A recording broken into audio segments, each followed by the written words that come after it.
there, we still only had 25% of the registered voters show up to vote. 75% of the people said, I don't care. Well, I care. And I went after this job for a reason that's probably different than many of you respect. I don't need this job. I didn't need another career. I have a nice job as an architect and engineering firm.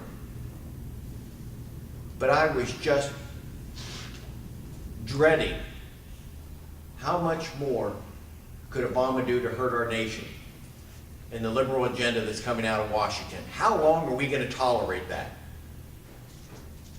And I didn't see people standing up to fight. I didn't see the people that I know that it takes to win an election, to be able to put the energy, the passion, and the fire in the belly to make it happen, to stop it.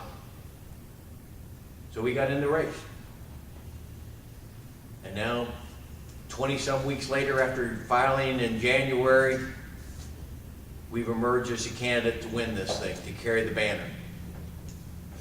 And I want to try to rally the troops together, the people to say, we do want to make a change. This is not, I don't know whether we're going to be able to get 30% or 35% of the voters turnout. I hope we can. I don't know what that's going to be. How do we motivate people to care enough for their future of this country, to see what's happened? The saying said, you know it's coming. They're going to tax our health benefits. They've already said it. They're going to do it on the Cadillac plan. And it just, I was in the legislature. I know it takes a stroke of a pen and they add another element of people to get taxed on their health care benefits. It's as simple as that. Just like we saw what happened at the very end on the health care plan with Stupak, that they were going to oppose the health care plan under the idea of the right to life. But then the president, with a stroke of his pen, writes, we'll do an executive order that you won't have to worry. And the people rolled over on it.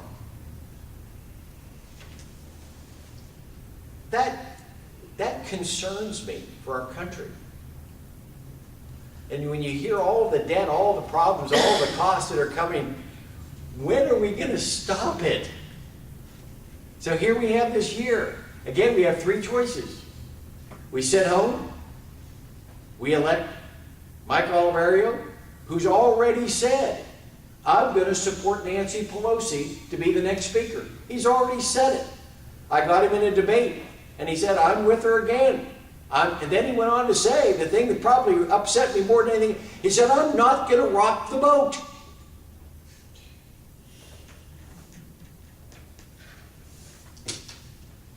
If we don't rock the boat, where is our country going to go? I'll rock the boat. I've done it when I was in the legislature. I'll do it again. I've stood up against my own party sometimes as a Republican. I'll do that again if I think it's wrong, if I think it's against the Constitution, if I think it's running this country in that further direction, because I'm not there in Congress for a career. That's probably, John, the biggest thing I can say is the difference where I'm coming. I just want to correct this thing. So, Roxy, we were talking about, give me a chance here to show that it doesn't have to be this way, that we can reverse this direction that this country is going in November of this year. I want Obama to have a referendum. I want people to say, this isn't what we voted for. If you ran as a centrist, but now you're governing as a European liberals. That's not what we want. So it's pretty simple. I'm not going to support Nancy Pelosi. I'm not going to support more of the Obama socialism, the agenda. I hope that we somehow can inspire people to get out and give us a chance to have Republicans, because I think there is a better than 50-50 chance that Congress is going to turn over, the House leadership is going to be controlled by the Republicans after November of this year. I think people across the country are pretty fed up with the Pelosi agenda. But that's going to require about 40 seats. So here's the magic to it. If the House goes Republican, wouldn't it better to have a Republican representing the first district. If you think about it, we haven't had a Republican in the first district representing a conservative in the first district since 1968. Been 42 years since Arch Moore was a congressman that we had someone from our ballot representing us. Now, I'm not saying that we have all the answers. I'm not going to say, and I don't think all Republicans have all the answers. Not going to ever say that. But I want someone that can work with our majority, our leadership, with John Boehner, and start changing back to where our democracy, where we got off track. And it didn't just begin with Obama. It began in the previous administration with some of their programs of spending. You've got to say no. And that's what I want to do. I want an opportunity to represent you all, represent something for my children, grandchildren, and people you have yet to be born, that we don't have to be this way. Then I want to come back.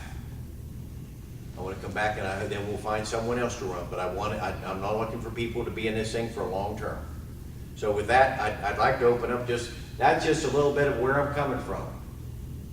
I don't have all the answers, but I have a passion for this state. I want to get our people back to work. We have far too many people that are unemployed right now. And I think it's a shame that our country is chasing some of these ideological battles where our people are out of work. And I've been honored 2 weeks ago that of all people that I've worked with him for 45 years is the Upper Ohio Valley Construction Building Trades Council. The carpenters, the painters, the electricians have done something that's very unusual, and they're endorsing a Republican. They're endorsing my campaign because they know that what this is all about is jobs, getting our country back again. They know that the plans that have been put forth have failed, so they're going to take a risk, and they're going to support me. And next Friday, not this Friday, but next Friday, I'm to come down and I'm going to address the Parkersburg Marietta Building Trades Council. And I'm hoping that I can get their support as well, because I want to put our people back to work. And this thing of the CAFE standards, as much as it may be all important someday to have cars that can go 50 miles per the gallon, but until Ed has a job, until Ed can afford to buy his gasoline, Ed doesn't care. Ed wants a job. We'll deal with the CAFE standards, the car mileage, on the next page. I want to get our people in West Virginia back to work. I want to stop this spending in Washington that's killing our company and not respecting our Constitution. So you've got my attention. It's as serious as that, but that's what it is. But I believe in my heart this can happen. So let me open up to some questions if you got any.